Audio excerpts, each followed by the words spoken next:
In this episode of Book of the Beast, we're going to be going over Stormboys. And boy, have Stormboys changed a lot. Of course, they did gain stick bombs. Of course, they gained Here We Go. So they still have, unlike before where they did not have Wah, they do have Here We Go. So they can still reroll one of their charge dice. They have dropped in points slightly. Actually, they dropped in points by 1/4. So they went from 12 to 9 points per model, which is a huge price drop, and which is something they really needed. And instead of being limited to units of 20, they can now go up to 30. So now you can have a full unit of 30 Stormboys with a Power Claw knob, and if you want to, you could even throw in Boss Zagstruck as an independent character, and then maybe throw in a Painboy on a bike to keep up with them for a turn or two. So they have Slughead, Chopper, Stick Bombs, and Rocket Pack. So let's see what the Rocket Pack is actually doing in this edition.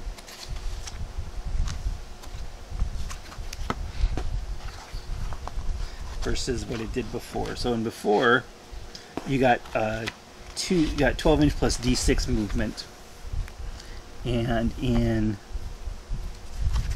this edition, models equipped with Rocket Pack gain the jump unit type, of course.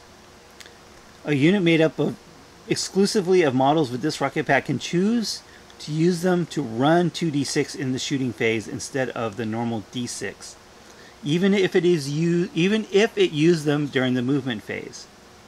If it does so, every model in the unit must take a dangerous terrain test.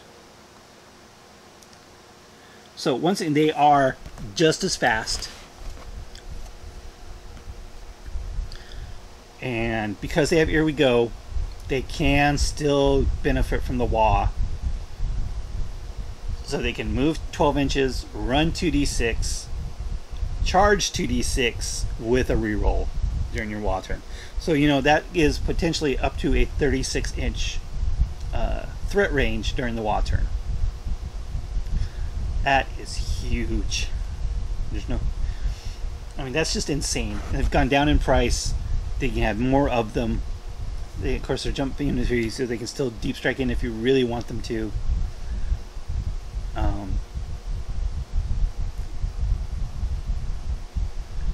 I'm still not sure if they're going to be great, but they have changed a lot, and they have definitely changed universally for the better. So when would you use Stormboys? there's the old tactic of keeping the Stormboys behind the other boys, and then when you go out, when it's your assault turn, your Wah turn, you get your 2 units of infantry models to a charge, and then these guys jump off to the side or jump in front and charge as well. That tactic would still work, or you could use them as kind of like a spearhead. Just run up and go kill something as fast as humanly possible. And because especially if your opponent's going first and they move something up, there's no reason why these guys couldn't, assault that 18 inches first turn without too much trouble. And if they get shot at a little bit, it's not going to be as big a deal because they're not that much more expensive than regular boys. And even for the first turn, if they're sitting there, you can put the Painboy with them for that first turn, then drop the Painboy out so they can then move up and of their full speed and then assault.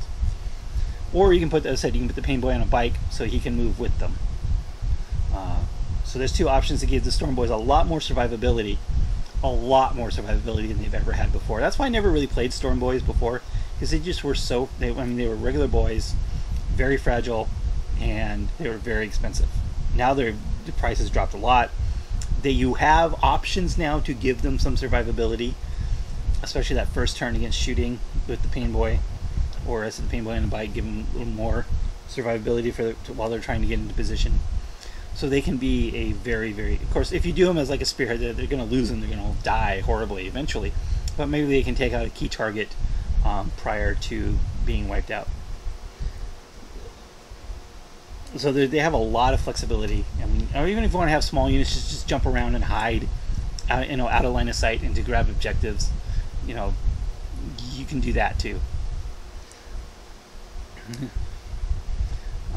So you can just 5 Stormboys for 45 points just hide them completely out of line of sight and just run them around grabbing objectives, especially in Maelstrom War, because when they can move, 12 plus 2d6, potentially 12 plus 2d6 a turn, which with average 19 inches, they can jump between objectives pretty easily, depending on what cards you draw.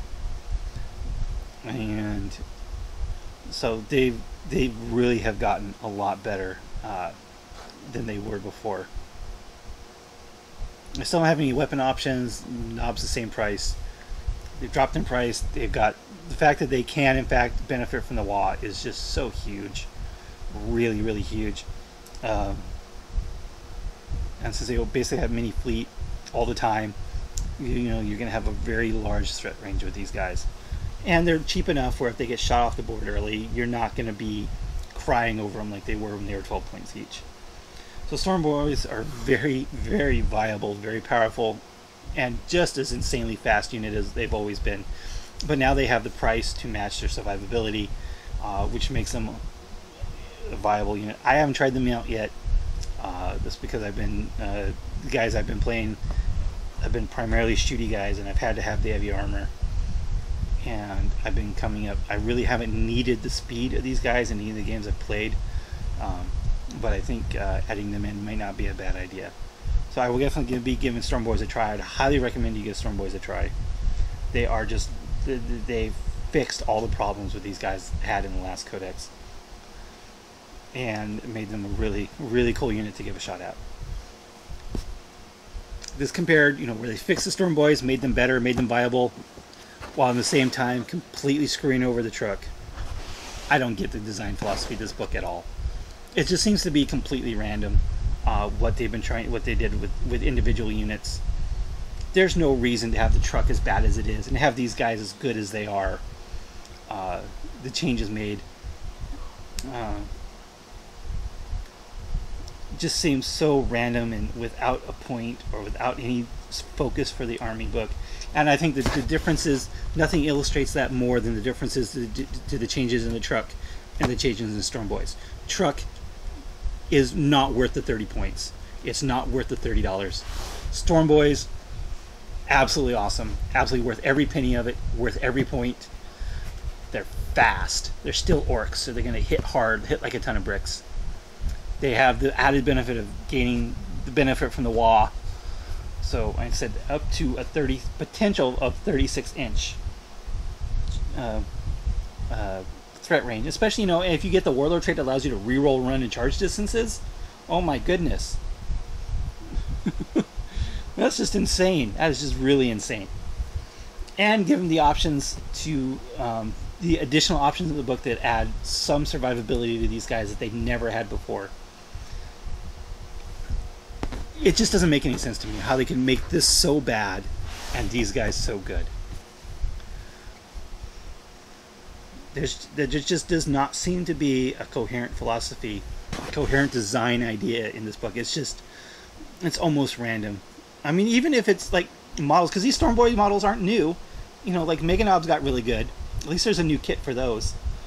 This doesn't make sense. The Stormboy models have been around for a long time. And so is the truck model, and they're both really awesome kits that have good value. So there's no reason to make the truck bad and the Stormboys good financially. Anyway, so that's going to be it for this episode of Book of the Beast. Stormboys are awesome. Give them a try. I don't think you'll be disappointed with them, especially if you can play them carefully and give them the chance to get into assault early, to try and take out a major threat before it has a chance to do damage to the rest of your army. So that's it. That's it for this episode of Book of the Beast. I'll talk to you guys later.